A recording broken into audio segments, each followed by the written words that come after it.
Good morning friends. मैं JP योगी आपके सामने एक नया वीडियो लेकर प्रस्तुत हुआ हूं। दोस्तों, वीडियो कैसा भी लगे आपको लाइक करें, डिसलाइक करें, जैसी आपकी मर्जी, लेकिन वीडियो को अंत तक जरूर देखिए, क्योंकि ये जो वीडियो मैं आपको बता रहा हूं राष्ट्रीय आय से संबंधित वीडियो है। और राष्ट्रीय आय के बारे में अपने एसएससी लेवल के जो कंपटीशन है उनमें अपना जो सेकंड ग्रेड है, थर्ड ग्रेड है, उनमें एक क्वेश्चन अवश्य पुटअप होता है और बिल्कुल सीधे क्वेश्चन पुटअप होते हैं।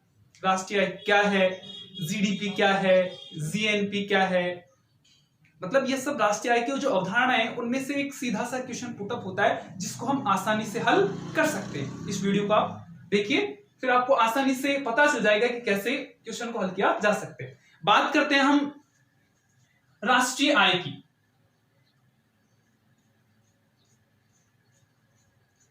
राष्ट्रीय आय की चर्चा करते हैं। राष्ट्रीय आय, या इंग्लिश में लिखना चाहे तो हम नेशनल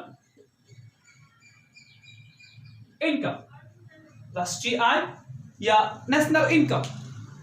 राष्ट्रीय आय शब्द आते ही सीधी से अपने मन में यह बात आती है, भाई देश की जो आय, जैसे एक व्यक्ति की आय होती है वैसे ही पूरे देश की जो आय होगी उसको हम क्या कह सकते हैं, राष्ट्रीय आय कह सकते हैं। लेकिन अर्थशास्त्र की दृष्टि से देखें हम तो राष्ट्रीय आय की परिभाषा थोड़ी व्यापक या हम परिमार्जित तरीके से इस तरह दे सकते हैं कि किसी राष्ट्र में जितने भी भौतिक, अभौतिक जितने भी संसाधन हैं, उन सारे संसाधनों द्वारा जितनी भी वस्तुओं व सेवाओं का जो योगफल तैयार किया जाता है, उस योगफल के बाजार मूल्य के योग को हम किस नाम से जानेंगे, राष्ट्रीय आय के नाम से जानेंगे। या फिर ऐसे कह सकते हैं, जैसे एक व्यक्ति थे जिनका नाम था पिगू। पिगू के नाम से एक व्यक्ति थे, पिगू अर्थशास्त्री कह सकते हैं, पिगू। उनकी पुस्तक भी थी, इसका नाम था वेलफेयर इकोनॉमी। हम इतना सा जान ले, पिगू ने यह कहा था कि राष्ट्रीय आय समाज की वस्तुपरक आय, राष्ट्रीय आय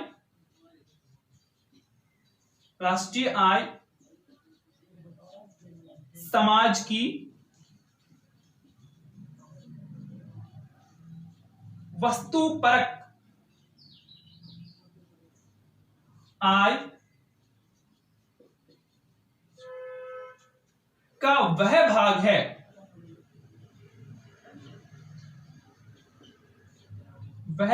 है जिसे मुद्रा द्वारा मापा जा सके,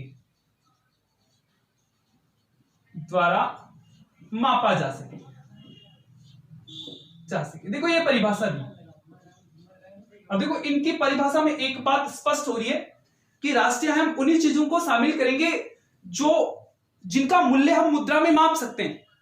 ऐसी किसी भी वस्तु, ऐसी किसी भी सेवा को हम राष्ट्रीय आय में शामिल नहीं करेंगे जिसका मूल्य मुद्रा में नहीं माप सकते। जैसे अपनी मम्मी, अपनी बहन घर में जो खाना पकाती है उसको हम पैसे नहीं देते तो उसको राष्ट्रीय आय में शामिल नहीं करेंगे, क्योंकि वो गैर आर्थिक क्रिया होगी।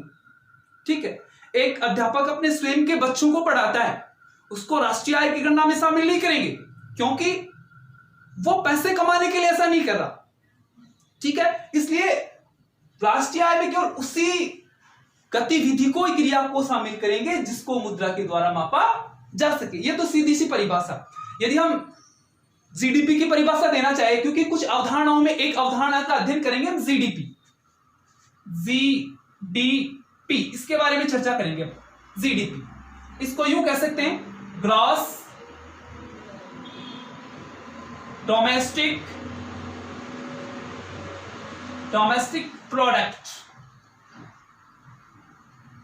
ग्रॉस डोमेस्टिक प्रोडक्ट या सकल घरेलू उत्पाद, क्या कह सकते हैं, जीडीपी, ग्रॉस डोमेस्टिक प्रोडक्ट या सकल घरेलू उत्पाद। परिभाषा कैसे देंगे, देखो केवल कुछ शब्दों पे ध्यान देना है। एक तो इस शब्द पे ध्यान देना है। देखो सबसे पहले घरेलू मतलब घर के अंदर, और अपना घर किसको मान ले, हम अपने पूरे देश को मान ले, तो देश को पूरा घर मान ले, मतलब किसी देश या राष्ट्र, किसी देश की भौगोलिक सीमाओं के भीतर, किसके भीतर, भौगोलिक सीमाओं के भीतर, भौगोलिक सीमाओं के भीतर, कोई भी देश है उसकी भौगोलिक सीमाओं के भीतर वित्त वर्ष के दौरान, वित्त वर्ष के दौरान, देखो वित्त वर्ष के दौरान, वित्त वर्ष का मतलब एक पूरा पीरियड, जिसको हम भारत की दृष्टि से देखें तो 1 अप्रैल से लेकर के 31 मार्च तक का जो पीरियड है उसे एक वित्त वर्ष कहा जाता है। ठीक है, वित्त वर्ष के दौरान उत्पादित समस्त वस्तुओं व सेवाओं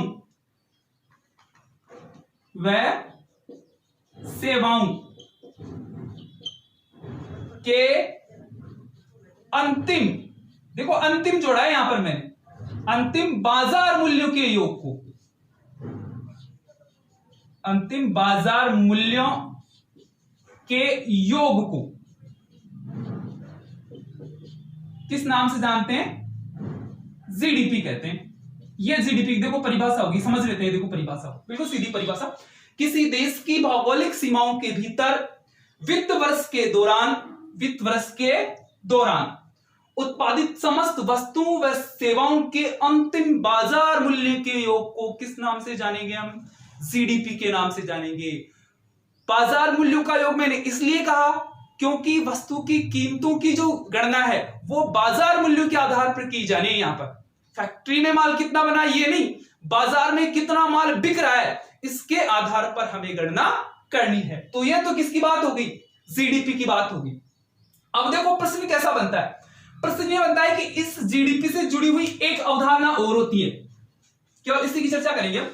जीडीपी से, इसको थोड़ा इरेज कर देता हूं मैं, जीडीपी से जुड़ी हुई एक अवधारणा और होती है जिसको हम कहते हैं एनडीपी। एनडीपी देखो जीडीपी का मतलब समझ गए। अब क्या करते हैं, एनडीपी। एनडीपी का मतलब यहां पर केवल एक लिखना है हमें, एन का मतलब यहां पर क्या, नेट, मतलब शुद्ध। नेट का मतलब क्या हो गया, शुद्ध। और बाकी डीपी का मतलब वो सीधा का सीधा डोमेस्टिक, डोमेस्टिक और प्रोडक्ट, प्रोडक्ट। ठीक है, वही घरेलू, और यहां पर उत्पाद।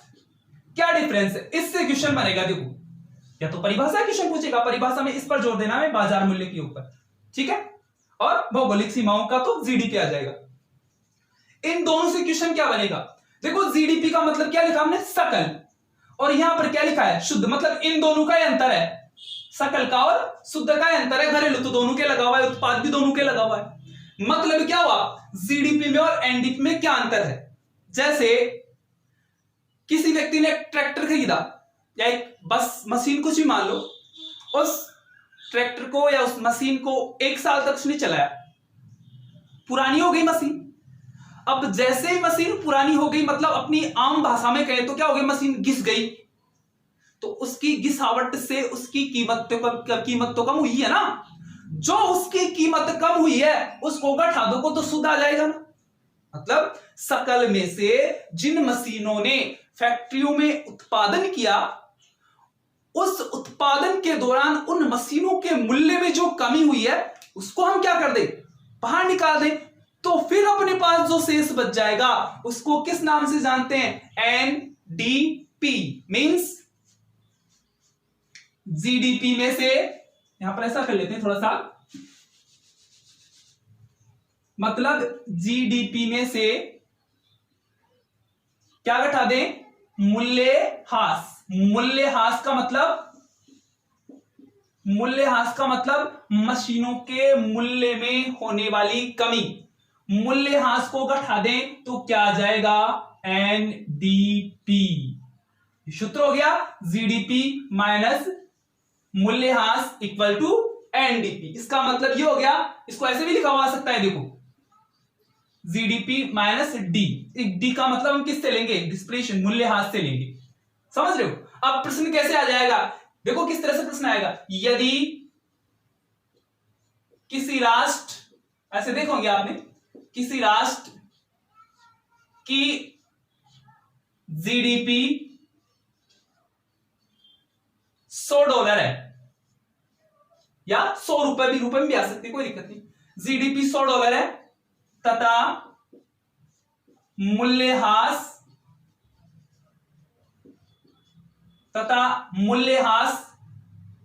$10 है। ठीक है, तो हमें किसकी गणना करनी है, एनडीपी की गणना करनी है। और ऑप्शन पता है बिल्कुल सीधे आएंगे। ए ऑप्शन है अपने पास 90, बे ऑप्शन आया 95, आया 110, और जो द ऑप्शन आ गया वो आ गया 98। ऐसे कुछ भी ऑप्शन आ सकते हैं, बिल्कुल सीधी। सूत्र में मान रखो जीडीपी कितनी है, $100, मूल्यह्रास कितना है, $10, बचे कितने, 90। आंसर क्या हो गया, 1 नंबर। बिल्कुल सीधा, पहले बता दूं आपको, बिल्कुल सीधे प्रश्न आएंगे जिनको हम आसानी से हल कर सकते हैं। तो बेटा तो बच्चों या मित्रों, ये जो हमने वीडियो बनाया है, इस वीडियो से आप आसानी से ये पता कर सकते हो कि जीडीपी से हम एनडीपी कैसे ज्ञात करते हैं और दोनों में किस तरह का अंतर होता है। वीडियो जैसा भी लगे लाइक करें, डिसलाइक करें या सब्सक्राइब करें। नेक्स्ट वीडियो के साथ फिर आपके सामने प्रस्तुत होगी expert classes. Thank you, have a nice day, thank you.